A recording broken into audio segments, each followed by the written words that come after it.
You are listening to the Fresh Take Network.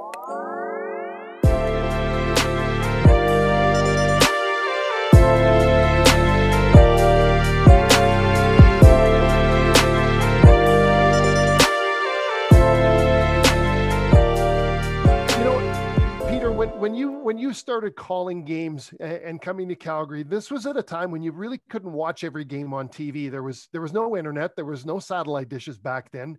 You know, TSN maybe was just starting out type of thing, not even really. Sportsnet, no. You were the connection for people to listen to Flames games if they weren't at the rink and you know they're at the corral. You could only get a few thousand people in there. you were the voice of the Flames, and you were that ability for them to be able to make that connection. And you know the ratings were sky high then. You know, because there was no other way to find out what the score in the game was, type of thing, unless you wanted to wait for the newspaper to come out the next day with the score in it and that. So, you know, tell us about that time. How you with you being pretty much the only connection, other than the once in a while the game would be on if the Toronto Maple Leafs weren't playing on a Saturday night for Hockey Night in Canada, type of thing.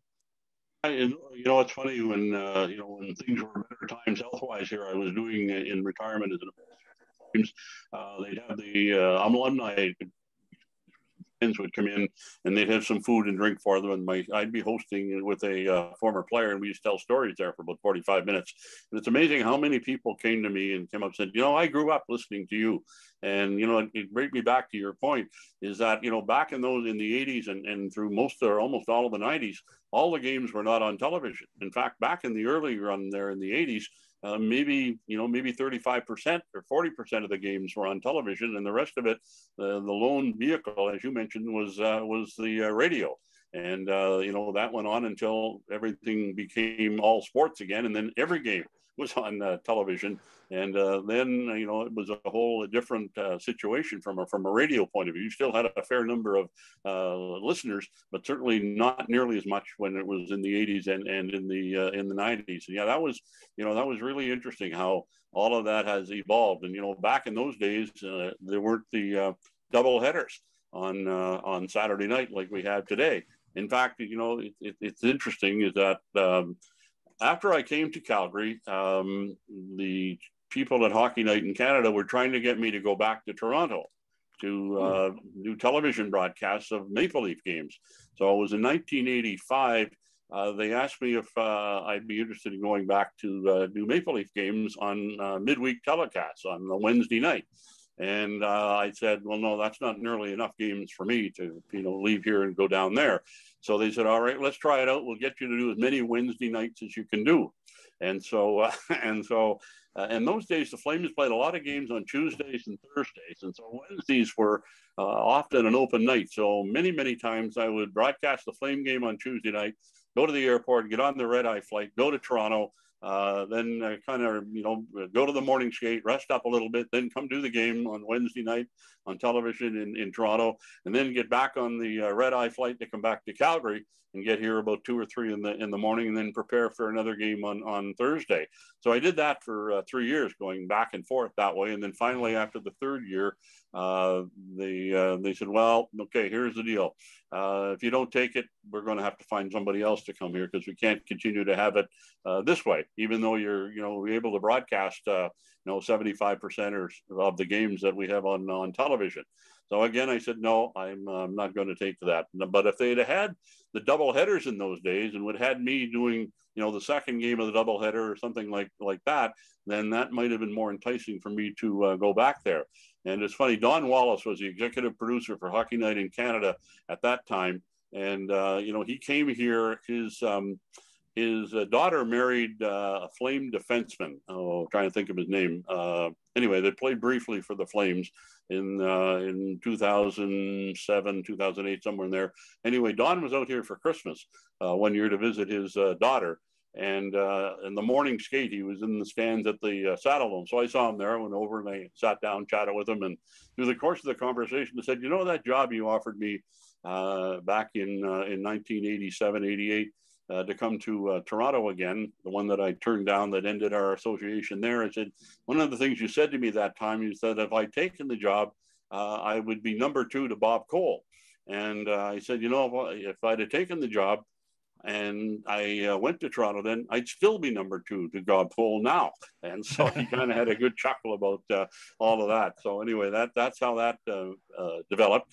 And as you say, you know, I did develop quite a following here in Calgary because of so many games not being on television back in those days.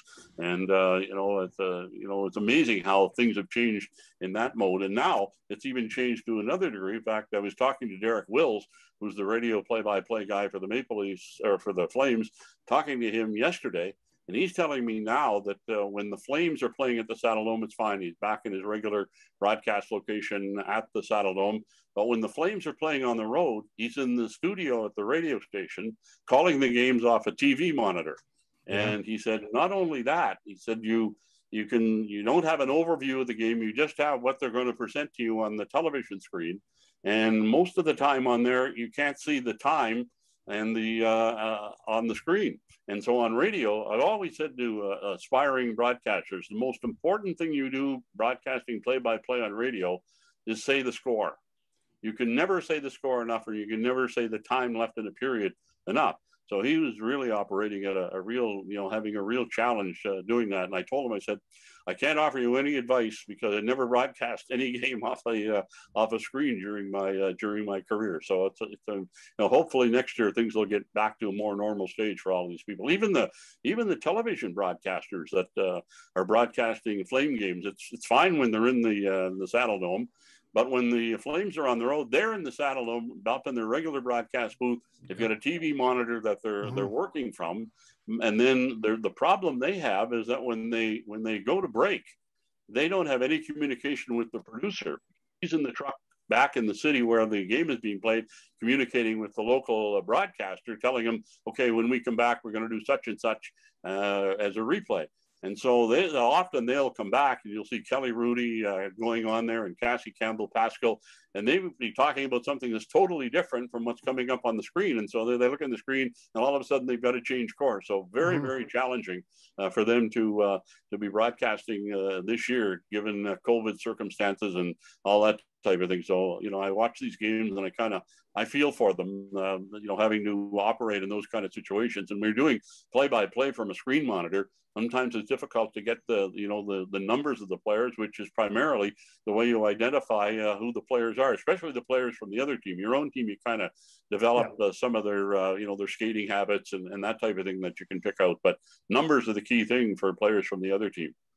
Well, and not just the ability to have to watch it off a monitor. You know, when you're calling a game, you take some of the energy from that crowd as well, right? To get you into the game. And now it's just, you know, there's nothing there. There's no energy, you know, so. You know, and I think the players have difficulty too, not having that fan response there, you know, when they, you know, the things are going well, go Flames go, and that type of thing. And sometimes that can build momentum if the team's behind in a game to come back, or sometimes when they're hearing the cat calls from the local crowd, that can spur them on to play better. But you know, they get none of that, and you know, you really the players have to adjust that way, and the broadcaster too, because that's the way you can develop even more of emotion. When you go into a game, you're up for it mentally, but the crowd brings you in even more so with all of the excitement that generates. Yeah, you really have to depend on your color commentator to be able to help, and you know, and that's the one thing I wanted to talk to you about as well. You had a couple of people that worked with you, Doug Barkley and Mike Rogers,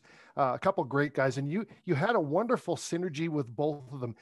But it takes a while to develop that, right? To kind of know when one's going to talk and when the other one's going to talk, and develop that. So let's talk a little bit about Doug and Mike. How you know, tell us some stories about working with those two gentlemen. They were great guys to work with, and you know, were guys that had great knowledge of the game of hockey. So that really helps as the play-by-play guy when you have guys like that have actually been down on the ice in the game and know the game very, very well and can communicate that to the audience. But you know, I had worked with Doug for 21 years. Doug Barkley, and I was chatting with him on the phone earlier today to see how he's making out, by the way. And so yeah, it was interesting when we first started off. I remember saying to him, here's some of the key things here, Doug.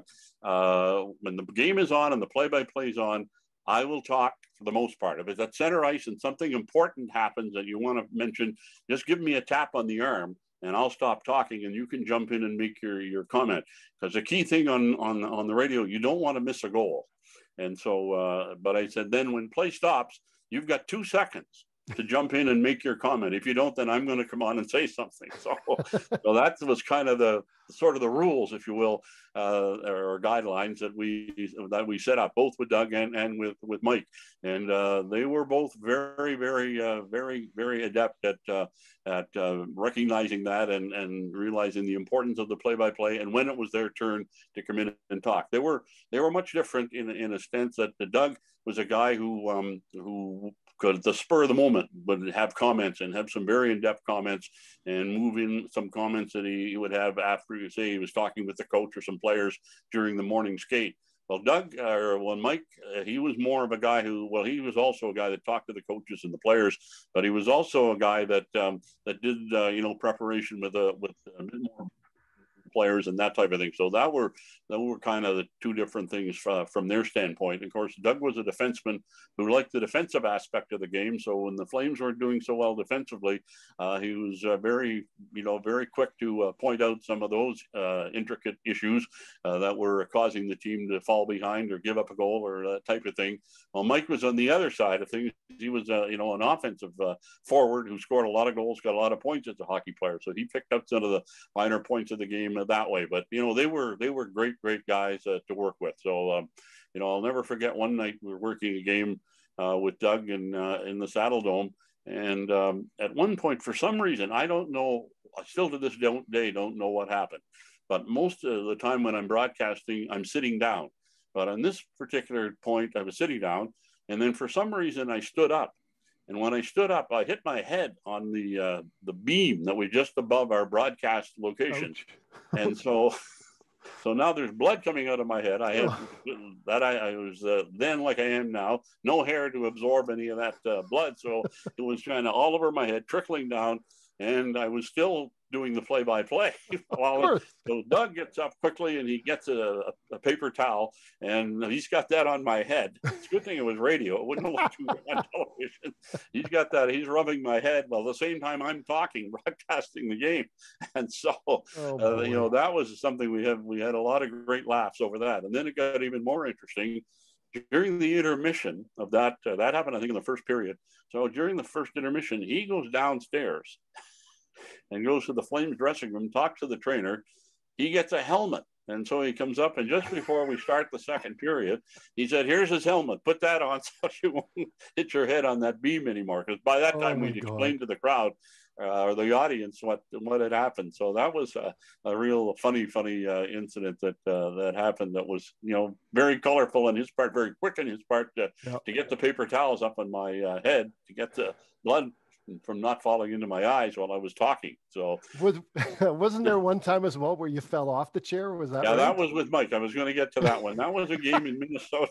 So that was a game in Minnesota. In the building in St. Paul, Minnesota, where the Wild play, I said to the media relations guy there, he said, "You've got us in the wrong place." And by us, I meant the broadcasters, the radio play-by-play and the television play-by-play. So where they had us, there were two tiers. The front tier was the newspaper reporters and email or internet people that were there. And we were behind them. So one of the problems you had is that when those people put their laptops up, the screen blocked out a portion of the ice where you're trying to call the play-by-play from. So this particular night, the game was tied 1-1. There was a face-off in the Flame zone to the stick side of Mika Kiprasov. A very important face-off tie game. It's in about 30 seconds left to go in the third period. So Wes Gilbertson, who is the hockey writer for the Calgary Sun, and he still is, and the Herald, he puts his laptop up, and so I can't see the net at that particular point. So before they drop the puck, so I stand up. And so I stand up, I call the face off, and then the play goes the other way, back up into the Minnesota zone. And so for whatever reason, again, I can't explain it, I decide that rather than stay standing up, I decide I'm going to try and sit down. So when I go to sit down, the chair that I was on had wheels on it. So I nudged it just slightly with my leg and then pushed it back. And so when I went to sit down, I fell on the floor. And I'm very fortunate, because if I'd have fallen about another 3 or 4 inches to the left, I would have hit my head on the desk that was right behind us, a stationary desk. Head. So that would have been another cut on the head that I would have had to deal with. So anyway, I'm down on the floor and I'm still trying to do play-by-play. And Mike's trying to help out, but we both start laughing.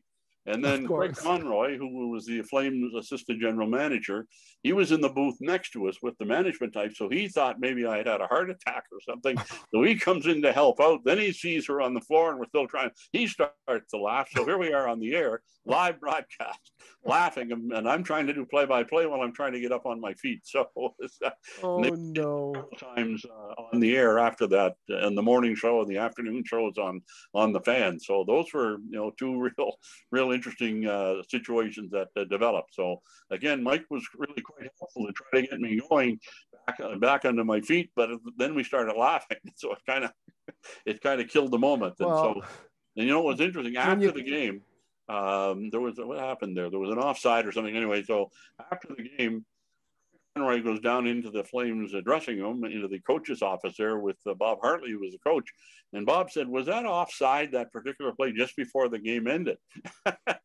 He said, well, I couldn't tell because we were in there trying to help Peter get onto his feet. So he said, I didn't see it. So there was all kinds of angles to that particular situation that developed. When you call almost 3,000 games, there's going to be some stuff that goes on. You can't prepare for, and you can't plan for. It just happens. And you mentioned about the radio and the television broadcasters being in the same booth. It's very much different doing a radio broadcast than it is TV. And when the listener listens, they'll hear a lot more gaps because the video gets filled in. And Peter, that was the one thing you have, is that ability to create that theater of the mind when you called the game. The listener could envision where the puck was, what was happening at all times. A fabulous, really unique skill. You and I spoke at one time about how you got feedback from somebody who was blind and said that they were listening to you. Can you tell us that story? I can tell you several stories that way. I would get a bunch of letters at that time. Letters that were, email was nothing we knew about.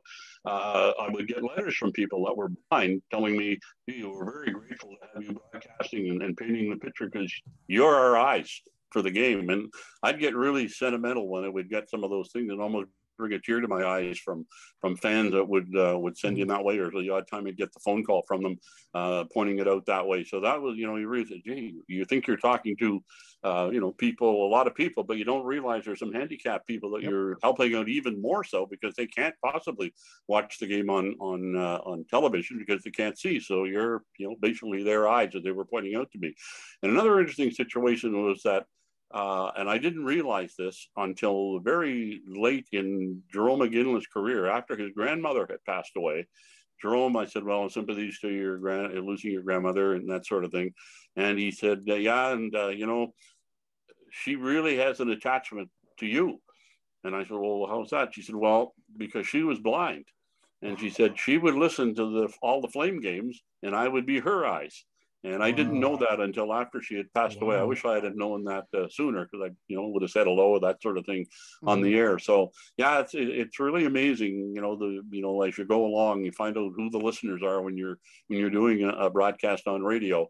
And and thanks for your comment about painting the picture. I think it's really important to a radio play-by-play guy to be painting a picture, to say where the puck is, who has it. And, where it moves around, it's a left wing or right wing or the blue line I said, there's painting. When I'm talking to fledgling broadcasters, I say, there's paintings on the ice.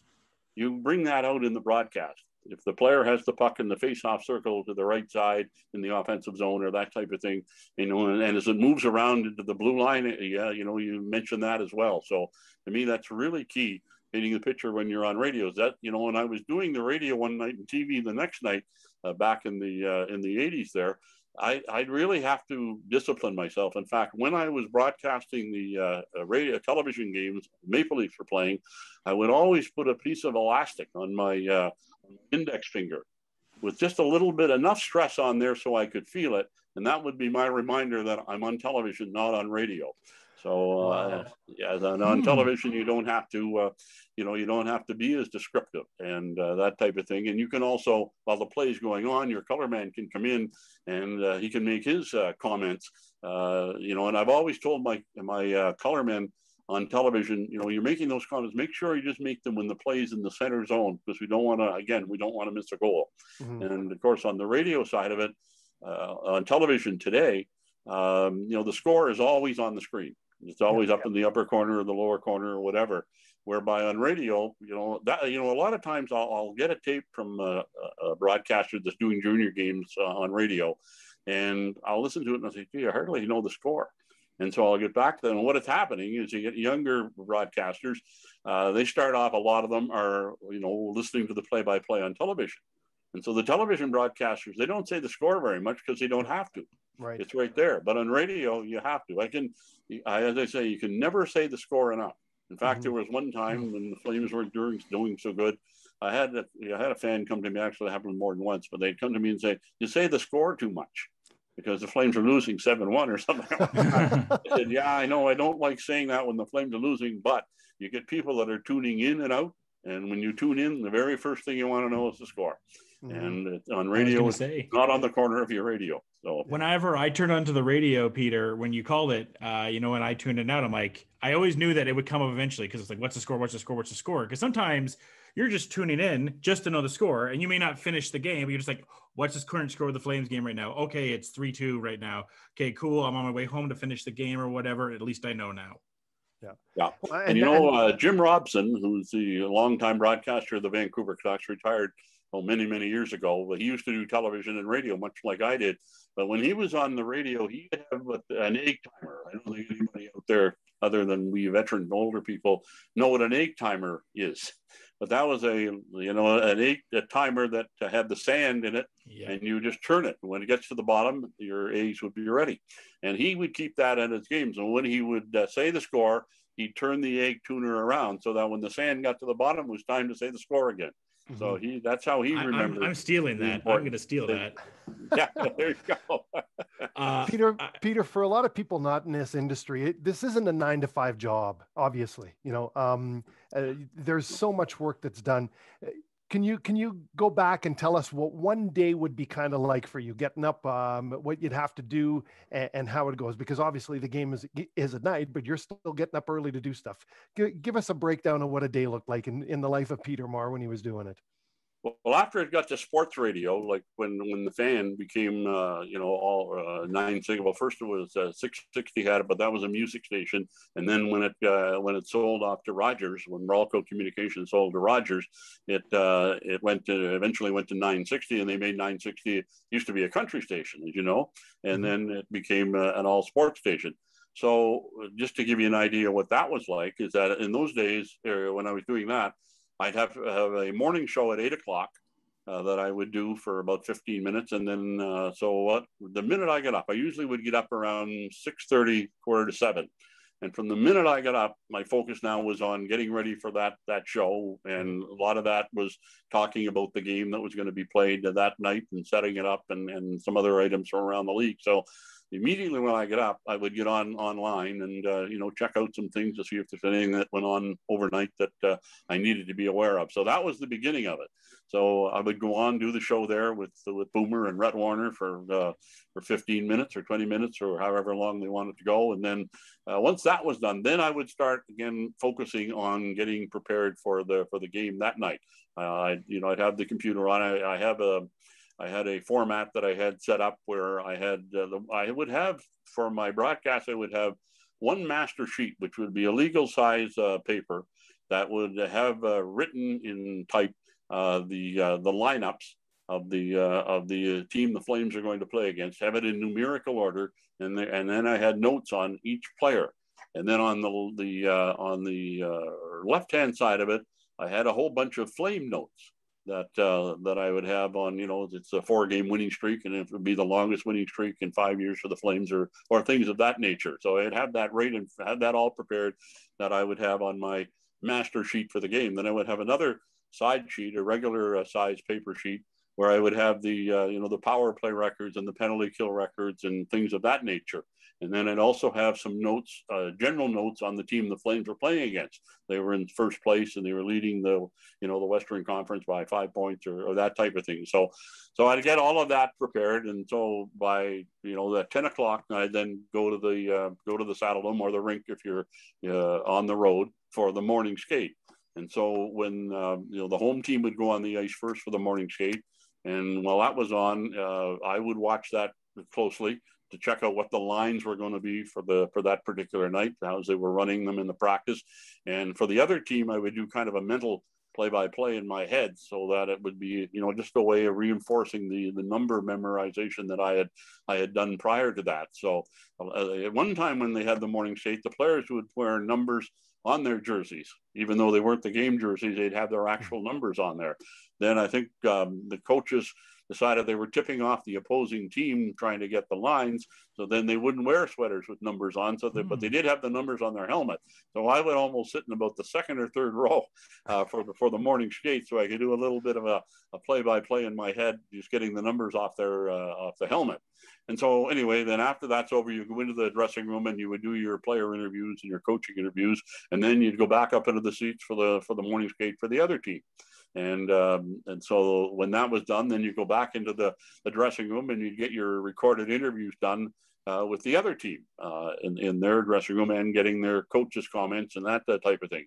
So when that was over, I would go back home, or I'd go back to the hotel where we were staying. We were on the road, and then that's when I would be finalizing my notes. I'd get the computer out and do all of the necessary work that I needed to do there, and then I would always have a small printer with me, and I would print all of that off and do my memory work again to make sure I had the numbers ready, and also memorize a little bit of information on individual players, so that if they were coming up the ice on a power play and it was, this is Wayne Gretzky and he's got 110 points and 80 of them are on the power play, that type of thing that you can throw in there real quickly, and you don't have time to look down at your sheet. So those are things that you would kind of memorize. So when that was over, once I got all of that done, I would usually, I would go and have a little bit of something to eat, didn't eat very much on a game day.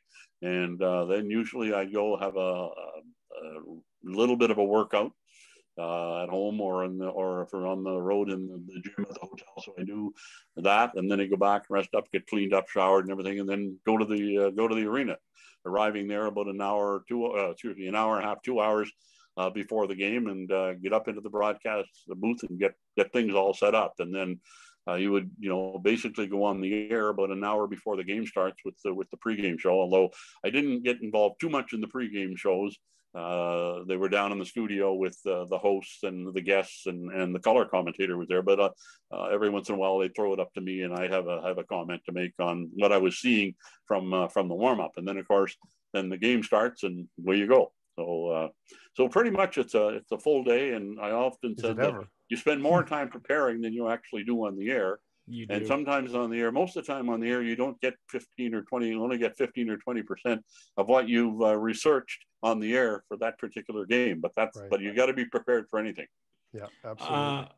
So I have a question. So you've gotten the chance to call two legendary stadiums that are no longer with us, with Maple Leaf Garden and the Corral, and soon to be the Saddle Dome. And we'll get to the Dome in a bit here, but just some memories of the old Maple Leaf Garden. I know there's some legendary stories there. And then for the recently departed Corral.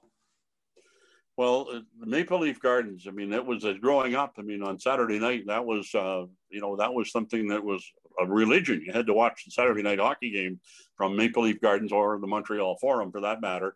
And so, having the opportunity to broadcast games in Maple Leaf Gardens to start off my play-by-play career was just absolutely phenomenal. I mean, the things that kind of stand out, the gondola where Foster Hewitt made famous with his broadcast back in the 40s and the 50s and the 60s and so on.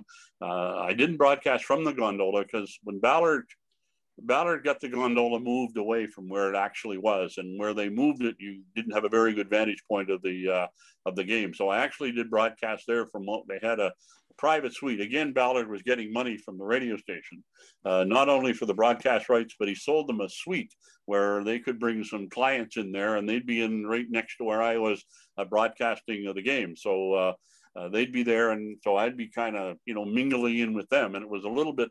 The vantage point on that one wasn't quite as good as the gondola that Foster had to call the games from, but that was the way it was, and so you did it. But there were some great memories from broadcasting there in Maple Leaf Gardens. The very first game that I did there, even that one that I talked about where I auditioned for the job, that exhibition game, Montreal against Toronto. I mean, it was an exhibition game, but those were the two Canadian teams that were most paramount in my growing up years. And here I was broadcasting a period of their game, and then the second year that I was there, the Maple Leafs and the Canadians played in a playoff series. In fact, that's the last, and there's a good chance that the Maple Leafs and Canadians will play in a first-round playoff series this year. And the last series that they had, I was doing play-by-play of that Maple Leaf series against the Canadians. Yeah, 1979. And so it's amazing how long they've gone since having a playoff. Well, remember that series well, not from a standpoint that it was any great success for the Maple Leafs, because the Canadians had that powerhouse team and went on to win the Stanley Cup that year. But I remember in the third game of that series, I believe it was the Leafs got into the lead. They got a 3-1 lead, and things were kind of looking good. Maybe they're going to win that game to get back into the series after losing the first two in Montreal. And then the Canadians just came to life in the third period and blew it away. I think the final score ended up being 5-3 or 6-3 or something like that, as Guy Lafleur came in and took over the building that night. But another great memory I have in there was, one of my, idols growing up watching, even though he wasn't a Maple Leaf, I was a Maple Leaf fan as a kid, by the way, was Gordie Howe. And I got to broadcast games that Gordie Howe played, because when Hartford Whalers came into the league, Gordie was a member of the Whalers. And so I well remember the very first game that I broadcast that Gordie played. It was in Maple Leaf Gardens, and the puck went into the corner on the right corner in the Maple Leaf zone. And Gordie was coming up the right side, and the linesman kind of got in his way. I well remember Gordie just shoving the linesman aside, and then going right in and getting the puck and bringing it out front, passing to somebody who turned around and scored the goal for Hartford. And I'll never forget that. That is just watching Gordie. You talk about how he was a highly skilled player, but he was also a very aggressive player. So he's even aggressive when the linesman was in the road. And so that was one memory that stands out. And then the last time that he played in Maple Leaf Gardens, I also was there broadcasting of that particular game, and the outstanding ovation that he got that night from the Toronto crowd was something that I brought shivers at that particular point in time. And just thinking about it now brings back that kind of memory of how the fans of Toronto really appreciated Gordie. I think he was about 50 years old then, but he was still playing in the National Hockey League. So it was a pretty amazing time. So those are some of the things that stand out from the games, at least, that there are a whole bunch of other ones, but those are ones that come to mind here real quickly. Nice. And then, of course, from the Corral. Yeah, the Corral. That was I remember going into the Corral and broadcasting a game in there. I mean, you were almost on the ice compared to the other buildings when you were a tremendous distance from the ice surface. But where the broadcast booth was in the Corral, was right over the penalty box, and I'm sure the players could hear the play-by-play coming from up above. You were that close to the ice. Sometimes I wish maybe you were a little bit further up to get a better overview of what was going on. But when you're that close to the ice, the game is so much faster than it is when you're way up high. Because games, when you're way up high, it's almost slow motion. I remember after I retired here, watching one of the Flame games down in the lower bowl. And I'm saying, my gosh, this game's a lot faster than it is from way up top here, than it was when I was on top. So that, but that Corral really, really stood out. The crowd, how noisy they were, and how close the crowd was to the players too, because and that was very helpful that the Flames had in the early years in the Dome is that the visiting team would come in and the boards were higher there than normal, and the crowd was practically right there on those boards. So it was quite intimidating for the visiting team. But the moments that really stand out most was in the 82-83 season, which was the last year that the Flames played in the crowd. That was the year that Lanny scored his 66 goals. That's right. And I can remember, I think he scored, if I'm not mistaken, he scored 42 of those goals in the corral. Wow. And I can still, recall some of those goals. He go up the right wing and get down in what I call that tuck position when he handled the puck, and he'd go in behind the net and would come out front and then stuff it in, or he'd score another one from the slot with that hard shot of his and that type of thing. But the corral was a very intimate. You could never play an entire NHL lifetime in that building because it was, as you say, it had just less than 7,000 seats, and with standing room you had over 7,000 in there. But you needed a bigger building, and that's what he eventually got when the Saddle Dome opened in the Flames' fourth season.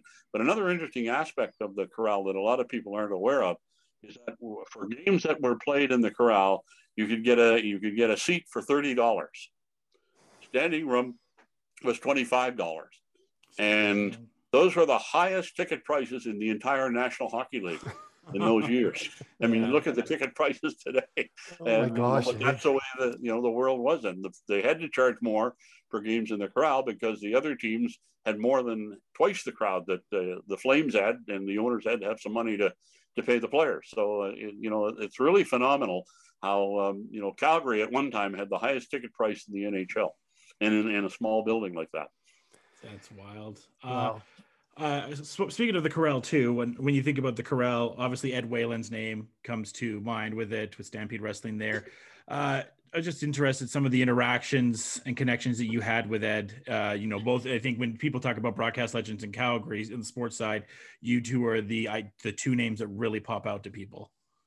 Yeah, it was very nice of the Flames, when you go into the Saddle Dome and the TV side of it where the Flame broadcasters are, it's the Ed Whalen broadcast booth. And when I retired, they named the radio side where the Flame radio side is named in my honor, which was very, very nice, very thoughtful of the Flames to do that. But, getting to know Ed as I did, when I came to Calgary, I didn't know Ed at all.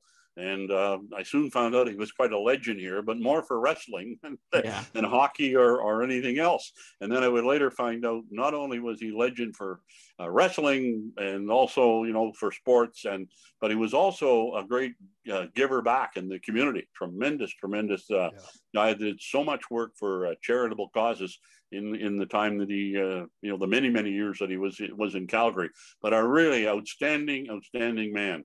And I got to know him obviously quite well. More so you get to know him when you're on the road, on a night off, when you're between games, we often go out to dinner and he'd tell stories. And those wrestling stories that he told, he had everybody on the edge of their seats, and it was just phenomenal. Some of those great stories he has of those legendary wrestlers that he would be broadcasting with, and how not only did he engage with them vocally, but he also engaged with them physically sometimes. He had a couple of them kind of want to hit him and pretend that they hit him. As those wrestlers had the knack of being able to pretend that they were hitting somebody, but making it look like they landed a pretty heavy blow. And, the Giant, he talked about how the battles he had with him and all that type of thing. And then, going over to Europe and broadcasting the wrestlers that were involved there, and then the wrestling with Stampede Wrestling here in Calgary. When he was so involved there, when he would do the broadcast. The name is trying to come to my head here, not getting it quite quickly. The Hitman Hart, the Hart family, where he'd go to their home, and they had the wrestling ring right in the house. And he'd be in there, and he'd be involved in the stories he would tell from there. It's just absolutely incredible. So it's not surprising that so many of the Hart family became very, very prominent in the wrestling world as outstanding wrestlers. But no, the stories he told were absolutely phenomenal. I remember very clearly the last time I talked to Eddie. He had come to the Saddle Dome. It was very late in the Flame season, and it was a morning skate. He had retired at that particular point. He came in, and I was chatting with him, and he was saying, "Yeah, I'm leaving tomorrow. We're going to Florida. Then we're going on a cruise, and really looking forward to that. And so, he said, well, have a great trip and look forward to seeing you when you come back. Well, unfortunately, he didn't come back. He had the cruise, and then he suffered a massive heart attack and passed away in Florida. So, and unfortunately, when they had the funeral service for him, which they had in the Saddle Dome, we were out of town. The Flames were at that time, and so never got to go to to that service for him. But there's some great memories with the late great Ed Whalen. Yeah, and very much missed, not only by the broadcasting community, but in the entire city of Calgary for all of the great things that he did. Absolutely. A lot of people aren't even aware of the great charity works he did. Yeah, a lot of it behind the scenes. A lot of times not looking for any type of recognition, just wanting to help. Yeah, and his wife Nomi carried on while was doing the same thing. Nomi Whalen, his wife, and then and when he passed away, Nomi, continued to keep doing that, and I think she married more people in Calgary than any other person with her legal background that way. You're right. Yep. She passed away here 2 or 3 years ago, living up in Canmore. So and I would see her from time to time after Ed had passed away. So some great memories from the Whalen family. You talked about being on the road and get to know people. You were on the buses with the players, on the airplanes with them, with all the broadcasters, staying in the same hotel as them. You built up a tremendous amount of trust with these players. And a lot of times things happened before, and you knew about them before they actually became public. And it was integral for you to continue to have that trust with these players that, if a trade was coming, or if something was happening, where that trust was never broken, was it?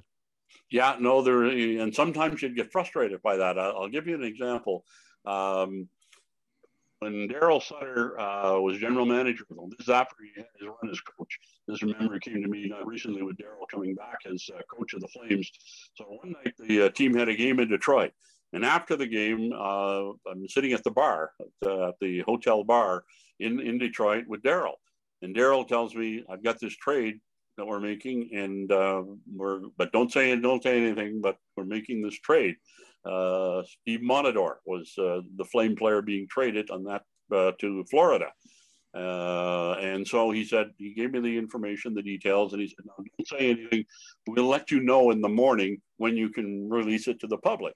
Well, that's fine. So anyway, we go back and go to our rooms, and I get up and do my morning radio show back to Calgary, knowing about this trade, but I couldn't reveal it because he trusted me enough to give me the information, knowing that they'd let me know when it could be announced. So anyway, I go on and we talk about the game the Flames had played the night before and other things, but no mention of the play and no mention of the trade. Well, I finished the interview, and it's about 15 minutes later, I get a phone call from the radio station. Oh, the Flames made a trade. Florida, Steve Monador, and I'm getting there, and I couldn't even say to them, "Yeah, I know." They didn't want them to know that I held back some information when I was on the air with them, 15 minutes before that. But whoever was supposed to phone me forgot to phone me, and so the trade comes out, and other people have it before I have it, but you get frustrated by it, and you say, "Darn, you should have had, I had it." But I didn't want to break any trust. So, and then when you break it, when they give you the information, okay, you can release it now. We're going to release it to the public in 15 minutes or 20 minutes, whatever it was. That you feel good at least. Okay, I got the story out and got it first, if you will.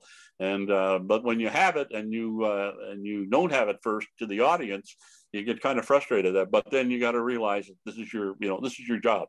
The reason you got the information is they trust you. Somebody goofed up and didn't give you the nod that you could make it public. So, and that happened a few times too when Cliff Fletcher was general manager of the Flames back in the 80s. He tipped me off on some things, and we'll let you know. Most of the time in those kind of situations, you get it out before anybody else does. You get tipped off saying, okay, go ahead with it now. But in this particular time, and there was one other time with Cliff when that happened, and also it happened once with Al Coates and that sort of thing. But that's the way it is. I mean, you have to people trust you to give you information, knowing that it's going to stay silent until it's appropriate to bring it out. And it's been interesting with Daryl coming back here. It's brought back some memories. I wrote a book combining with George Johnson, the the hockey writer who used to be with the Sun and the Herald. He coordinated with me on a book, and that book came out about, I think it was 4 years ago now, which was interesting, and talked a lot about a lot of things that happened through the course of my career. But I never broke any trust or anything. And so when Darryl came back as the Flame coach, it brought back a lot of things that happened behind the scenes that I could have put in the book, but that would have broken a trust again. Yep. But it would have made the book a little bit bigger seller, I think. Not only Darryl stuff, but other managers and other coaches and all that type of thing. But that's the type of thing you have to have the trust of the of the people that you're involved with on a day-to-day basis. And the reason that some of these inside stories, if you will, is because people kept you there, trusting that you weren't going to reveal that information. I mean, in the 80s, it was close to being the same age as some of the players there. So you would go socialize with them and some things would happen. And they knew. In fact, there was one time we were in a bar in Montreal, and I was there with some of the players, and there was a player that had just got called up from the minors. And he said to the players, "How come Peter's here with us?" And I remember Lanny jumping in, and he said, no, he said, "How come the broadcaster's here with us?" Because he didn't know me quite well. I remember Lanny stepping in. He said to the guy, he said, "We all trust Peter." So, that's how you gain the recognition and the cooperation of the players, because they know they can tell you things, or things can happen, and they know it's not going to go any further than where you are. So like I say, I could probably write another book with all those things that happened, but then I have nobody I could talk to anymore. So it was all friends, but I would never do that anyway. But it's funny, you bring back things in your mind that happened over those times. And with Darryl coming back, there's a number of times that come out in my mind that I could tell about him, but won't. So, but I will say one interesting time is that in the about Darryl, and it further enhances how great a coach he is that in 2004. When the Flames, of course, had their last great run and actually won the Stanley Cup, but they didn't present it to them because he didn't count that goal in Game 6 that Marty Jelinek scored. But that's right. Another story. That's right. But I remember in Game 5 of that playoff series, the game was in Tampa. And before the game, I was chatting with Scotty Bowman. Scotty lived in Florida in the wintertime and would often go to the games there. So I'm talking to him, it's off the air before that game. And Scotty, and I got to know Scotty quite well because when I was doing television games in Toronto, Scotty was out of work there at one time. It was after he left Buffalo, before he got back into it with Pittsburgh. So he was a color commentator with me on a number of those games that I did. So anyway, so he says to me that night, he said, a big advantage that your team, the Flames, have is that your coach, Darryl, he said he can read a game and make adjustments faster than any coach today in the NHL. And he said that's why the Flames have an advantage tonight, because Darryl can read the game so quickly and makes the adjustments that he needs to make. So that, and Darryl did quite a job that year, of course, with the team going to the Game 7. And it's interesting, I looked it up the other day. Now we're getting current. Darryl's having some problems getting the team focused or into a winning mode here. But, I went back and looked at when he took over as coach of the Flames in 2002, 2003. He replaced, Al McNeil, who came in to broadcast for 10 games, who had replaced Greg Gilbert, who had been fired in the latter part of November. Anyway, Darryl took over on December the 28th. That year, the Flames went unbeaten in their first 5 games, 4 wins and a tie. Then there was a losing streak. Does that catch a tone as what's happening right now? Yeah. Where he started off winning 3 straight games and then had, into a losing mode.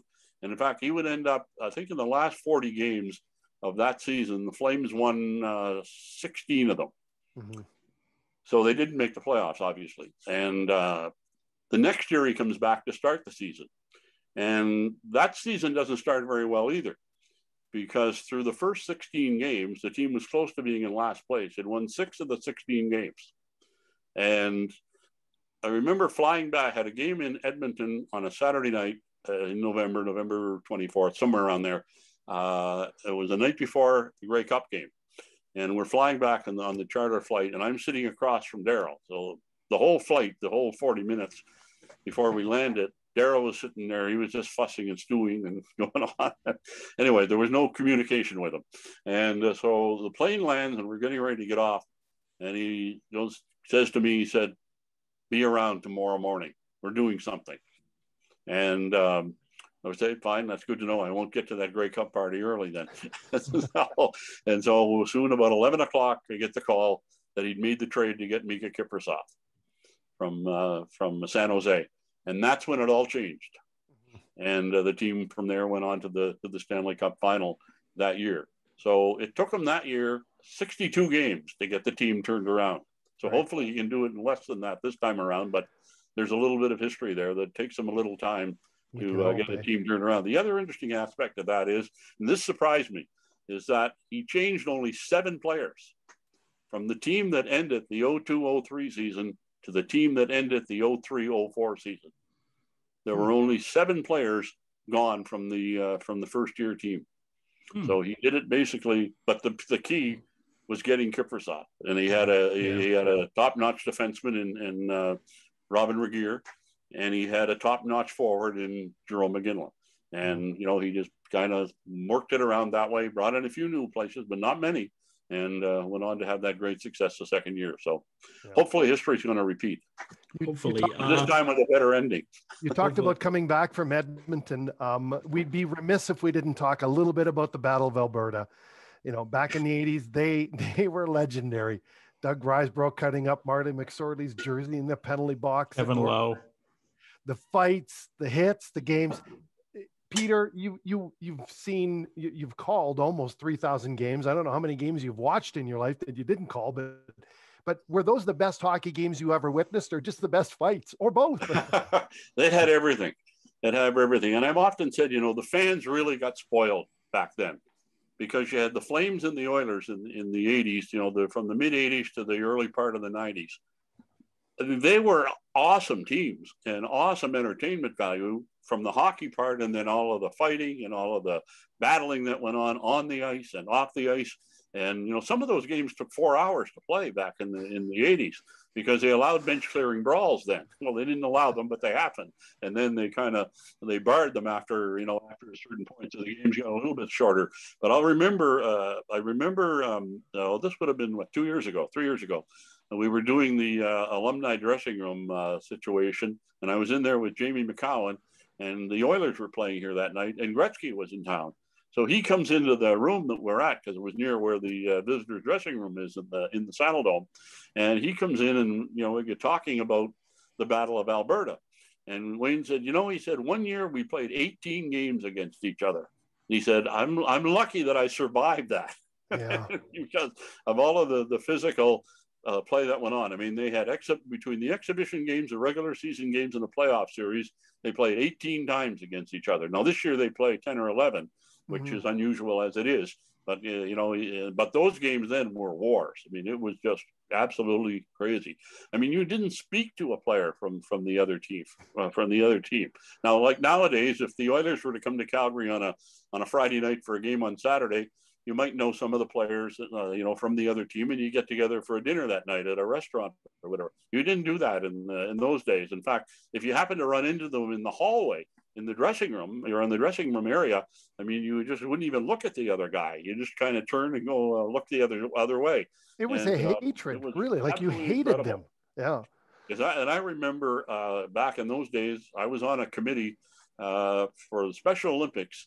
Had a golf tournament every year, a charity golf tournament for Special Olympics. It was put on by the Motor Dealers Association of Alberta, and I was on the committee. And one of my jobs was to get players from the Flames and other celebrities to participate in that tournament. So in those days, we always got 5 Flames and 5 Oilers to come and compete. But we always had to set up the night before. There was always a dinner at one of the hotels in Red Deer. And we always had to arrange to make sure that the Flame players are all on one side And the Oiler players were all on the other side, and that they would never meet, and then make sure that they went to different bars after it was over, because if they went to the same one, there's liable to be a fight in there. So, and then on the golf course, it was the same thing. We kind of tried to keep them separated from not running into each other on the golf course or in the reception afterwards. So there was quite a bit of planning that had to be done for that, because that was the intensity of the Battle of Alberta back in those days. In fact, I mean, he even got to the broadcaster. To go back to that playoff series in 1986, the memorable one that the Flames won when the Oilers had dominated the league during the regular season. I think they were 39 points better than the Flames, and then they ended up playing in the second round of the playoffs in the Smythe Division finals. Well, the morning of game 5 of that series in Edmonton, I'm there, of course, as we normally are, and the Oilers are coming off the ice after their morning skate. And in those days, what you would do when they were coming off the ice, you'd get one of the players and you do a one-on-one recorded interview with them that you would run on your pregame show that night. Right. Well, this particular morning, there were about 5 Oiler players come off. I asked them if I could get 3 or 4 minutes of their time to do an interview. Well, I got rejected by them all. And so I started to think, wow, this is not going to be, I'm not going to have anybody from the Oilers tonight, it looks like. And so then I went to their media relations guy, Bill Tuelli, was the guy at the time. And I said to him, Bill, I'm trying to get one of your guys for our show tonight to do our interview, but I've been rejected by 5 of them now. He said, oh, we're not talking to you. And I said, oh, what seems to be the problem? Well, he said, we heard, heavy emphasis on heard, that on the broadcast of the last game, that you called Wayne Gretzky a whiner throughout the game. And I said to him, I beg your pardon. I said, I never called Wayne a whiner once, let alone several times, as you're indicating here that you heard. And so I said, look, I get a tape recording of the game and I'll have it sent to you and you can listen to it to prove that I didn't call him a whiner. And it said, but in the meantime, I'd like to get one of your players that I could talk to and, do an interview for our show tonight. Anyway, eventually he got me Charlie Huddy.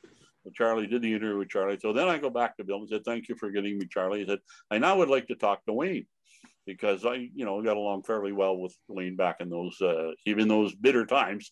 Yep. And so anyway, soon after Wayne comes out of the room, and I said to him, Wayne, I understand you heard that I was calling you a whiner at the game the other night. And I said, I can assure you that I didn't call you a whiner once, let alone throughout the course of the game. In fact, I'm having a tape sent to Bill that he will listen to and to prove the fact. And, he said, he looked at me and he said, I heard that. And he said, I didn't quite believe it, because he said, there were nights when the Flames would be playing and I'd be driving around Edmonton and I'd pick up the Flame game on the radio that you were broadcasting. And I found you to be a very fair broadcaster, giving both sides, adequate positivity. And so he said, I didn't quite believe it, but, everybody was kind of upset in our dressing room about you. So anyway, that kind of smoothed all the waters there. And so I remember the next year coming back to Edmonton, and this was after one of the games late in the season, Wayne having another one of those phenomenal 200-point seasons. And so I said to him, Wayne, can we like to do an interview with you, our annual interview as it was. And he said, well, Glenn Sather, who was the general manager and coach, he doesn't want me doing interviews in the morning of the game now. And I said, well, okay, I understand that. That's fine. And then he looked at me and he said, meet me in about 15 minutes time he pointed to a spot that was underneath the stands, a little further away from the dressing room. And sure enough, he showed up and he did the interview. So that's how things get kind of soothed out a little bit afterward, but it was pretty bitter times that went on back in those days. And as I say, tremendous hockey games that those teams put on. And, that's another one. There hasn't been a playoff series between the Flames and Oilers since 1991. That's right. And so, we're due for another one too. In fact, we would have had one. Well, it looked like we were going to have one last year. We were before COVID hit and the season had to be stopped. And then when they get back into the bubble, everything kind of changed. But it looked like it was going to be the Oilers against the Flames as the number 2 and number 3 teams from the whatever division it was that they were playing in, the West Division, I think it is. So, but anyway, that didn't materialize. But hopefully there'll be another one very soon. This year would be nice. Last question for me. I don't know if Josh has another one, but last question for me, Peter. 2006, inducted into the Hockey Hall of Fame. You're a 14-year-old boy calling baseball games in Campbellton, New Brunswick. The dream is to one day be able to do play-by-play and do the Toronto Maple Leafs or call a Stanley Cup game. Sometimes real life surpasses the dream. Inducted into the Hockey Hall of Fame, a little surreal for you. Like sometimes you just have to go like, holy, like, I can't believe that. Like, was that actually me? Yeah, I still have times that I kind of have to pinch myself, if you will, and say, gee, I can't really believe that actually happened. I was very fortunate to get the call to the Hockey Hall of Fame and to be honored there in 2006. And it was a phenomenal weekend. Now I missed out on part of it. What? What happened? Yeah, like when the All-Star, or excuse me, when the Hall of Fame weekend is on, it starts on Friday and it runs through until the ceremonies are Monday night. So it's a whole weekend of a whole bunch of events that are going on. So of course, I got the news that I was going to be inducted there, and I got the itinerary to be there on Friday and be put up at the hotel and go here, go there, and do all of this stuff. Well, the Flames had a game on the Saturday night in Vancouver. And so I had the good fortune and been very, very lucky to have not missed a game in my career up to that point. And through the entire thing, I was fortunate enough not to miss a game. Very, very lucky, very blessed. So I decided I'm going to miss the early ceremonies and broadcast that game in Vancouver. So I didn't get to Toronto until 4:00 in the afternoon on the Sunday. And I flew in from Vancouver. Mm-hmm. But now my family, they all went early. So they got to participate in all of the events that were going on that weekend that I missed out on. So I got there on Sunday, as they say, at 3 or 4 o'clock, and they had a whole bunch of them were in the hotel lobby waiting for me, what they called Peter's posse. And they greeted me into the lobby of the hotel. And then, of course, we went upstairs. And then that night, the Flames put on a reception at the Hockey Hall of Fame in the Grand Hall, because Harley Hotchkiss was also being inducted that year. And of course, to be inducted with Harley, who I knew very, very well from his many, many years as owner of the Flames, and a guy who was very much a great community person and a great person, period.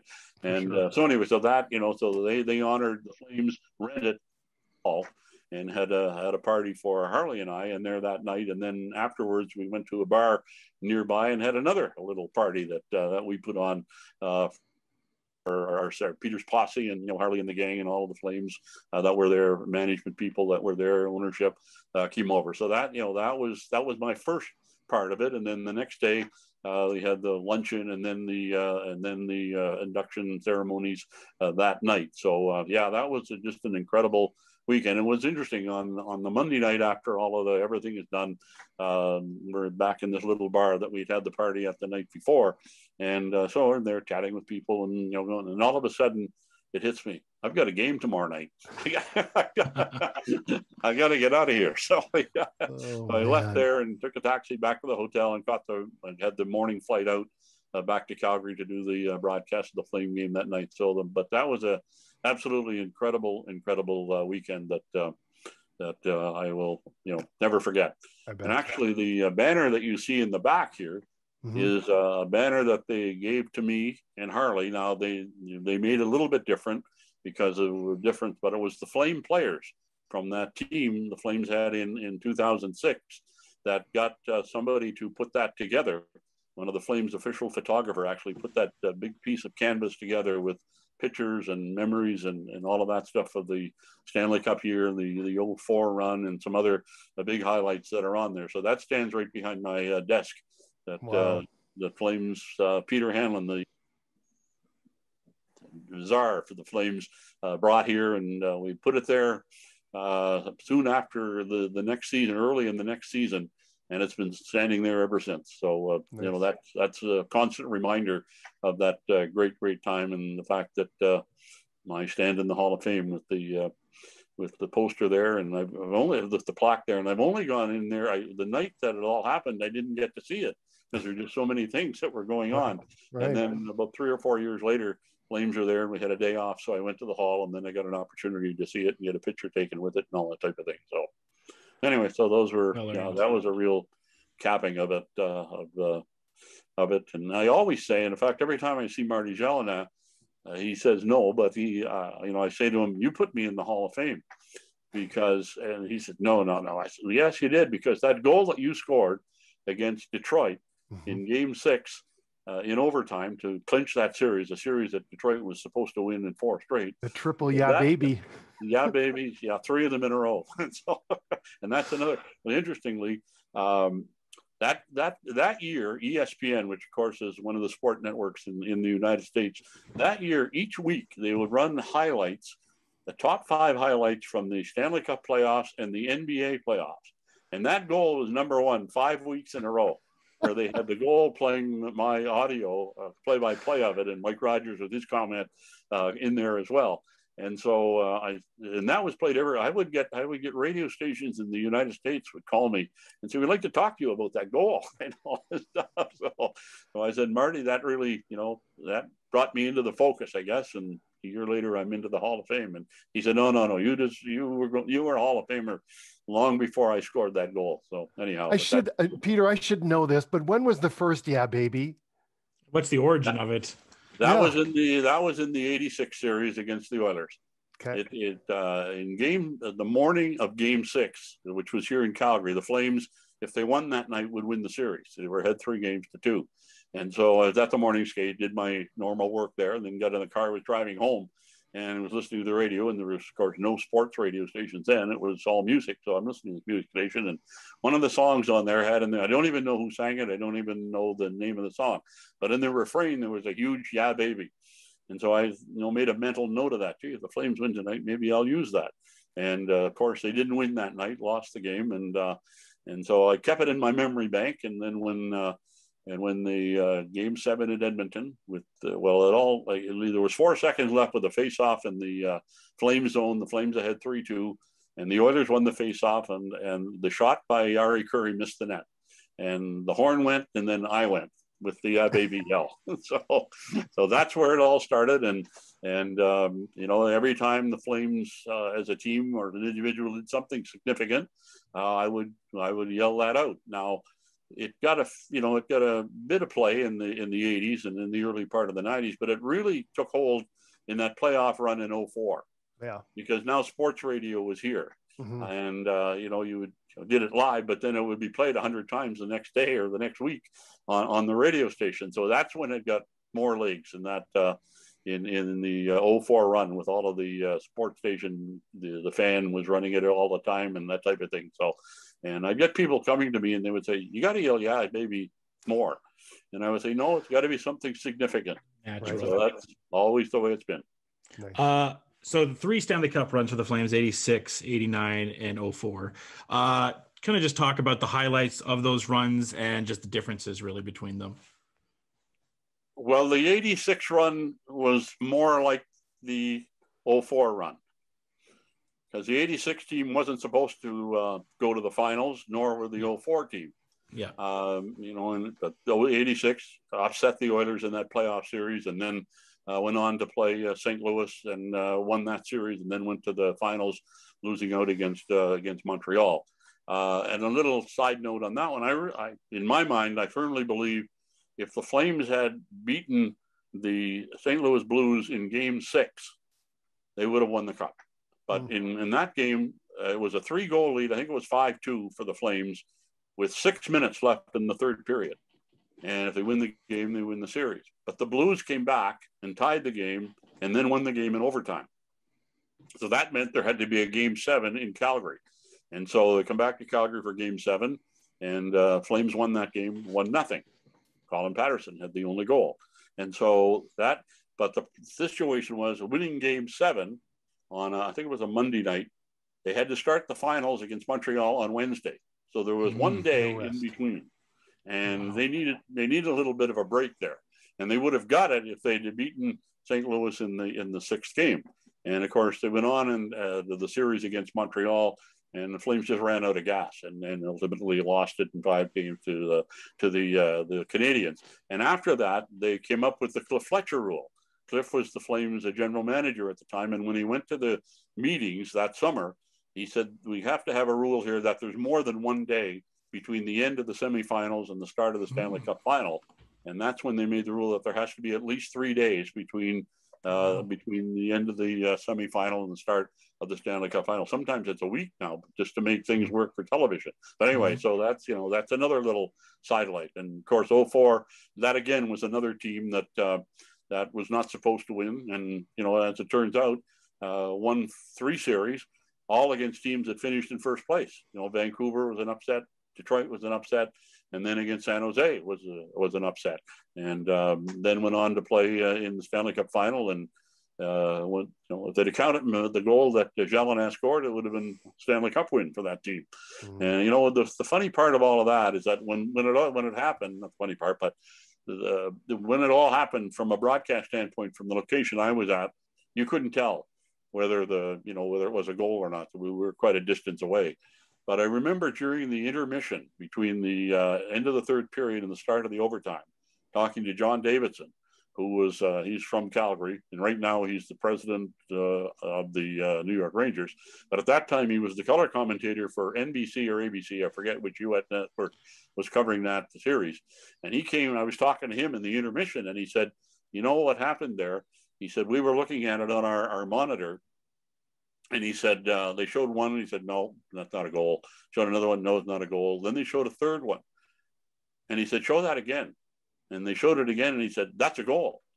And then he looked down at the ice, and he said, oh my gosh, apparently right on the air, oh my gosh, play had already started. So by that point, it was too late to count the goal. Once play restarts, there's nothing you can do about it. And he said, within seconds of that, the people from the NHL who were up in that same level, but a few doors down, were into his booth.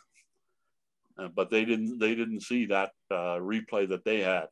And so unfortunately that was in the net, and then the next morning, of course, you pick up the front page of the Calgary Sun, and there it is in color, the puck across the goal line.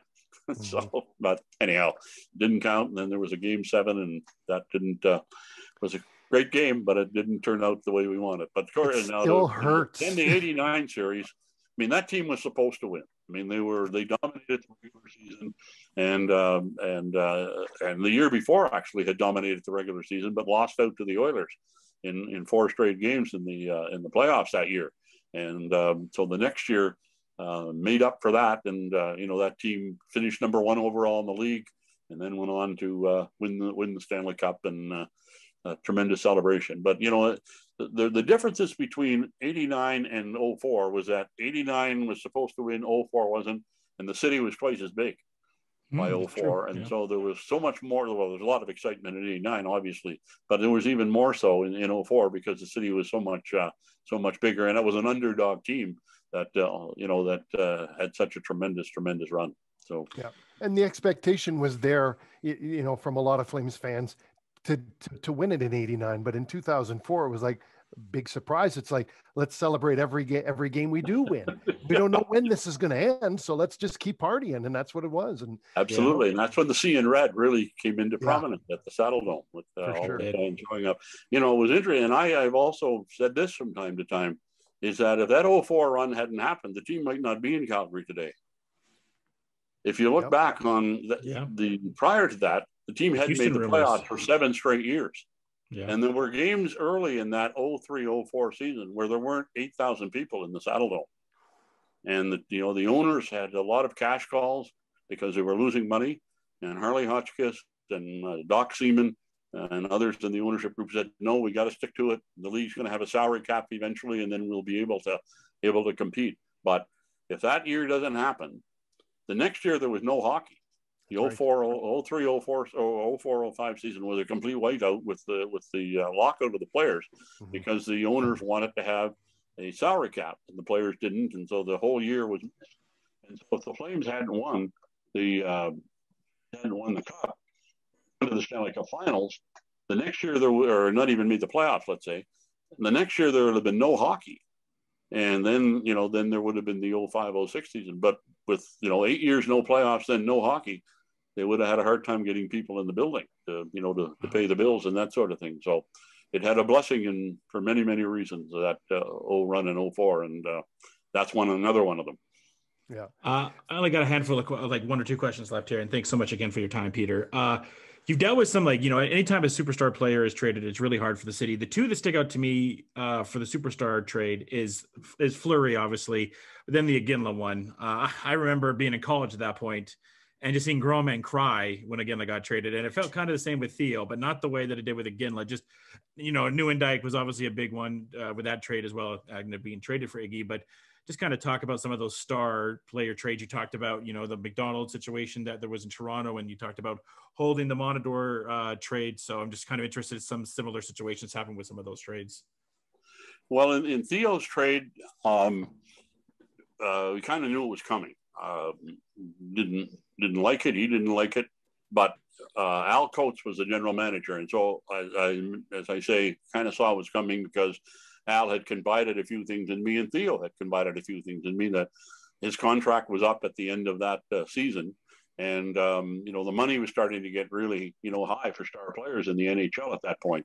And the Flames, just didn't have the resources that they could match that. They were trying to sign him to a new long-term deal. He signed for a more team-friendly contract, the previous contract that he had. And he got a lot of aggravation, Theo did, from the Players Association for taking more money or less money than he should have taken. And so he had a lot of pressure to go for the maximum in his next contract.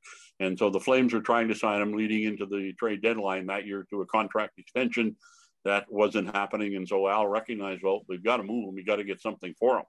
And of course he went and, he made that deal on a Saturday night.